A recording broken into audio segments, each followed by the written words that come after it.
I'm here at the Hippodrome in the heart of the West End in my constituency. I'm joined by the owner of the Hippodrome, Simon Thomas. Simon, casinos aren't able to open as the rest of the hospitality and leisure sectors have been. Can you let me know how many people do casinos in the UK actually employ, and how many do you employ?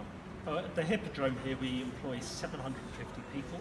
Across the sector there are 12,000 employees. The sector paid about £1 billion in tax in the last 3 years, and at the Hippodrome alone I paid 100 million of tax in the last 3 years.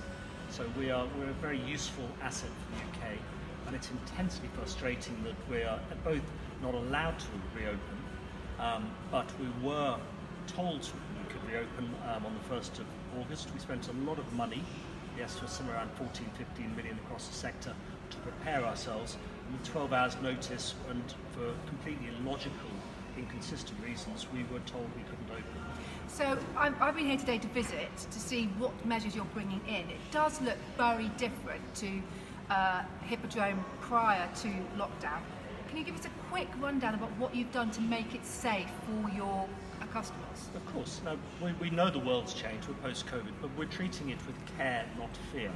And we've still kept the essence of a brilliant entertainment venue, but with all of the COVID-safe changes. So you come in one-way system, hand sanitizer, hand wash stations, fairly standard stuff, one-way system around the building, much lower capacity in the building.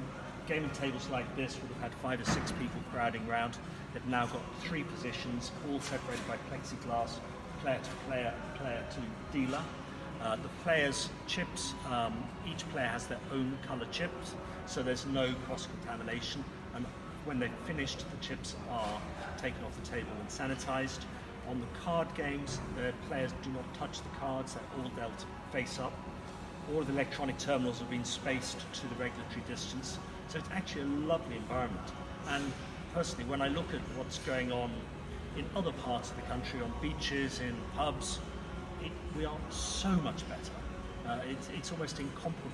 So if the government is actually going to be consistent with its whack-a-mole strategy, if there's a problem in Bolton, deal with it in Bolton, there's no logic to keeping casinos like this still closed. So I will be continuing to lobby the government to ensure that we can open places like the Hippodrome in my constituency. It's a very, very vital part of the whole ecosystem within the hospitality and leisure sector that I've learned about during lockdown, that restaurants, bars, cafes, casinos, cinemas, retail, hotel aspects are all rely on each other, as well as the theatres and the cultural venues, museums. They all need to work together to make sure that the whole economy of the West End remains strong. I have been really impressed with what I've seen today at the Hippodrome.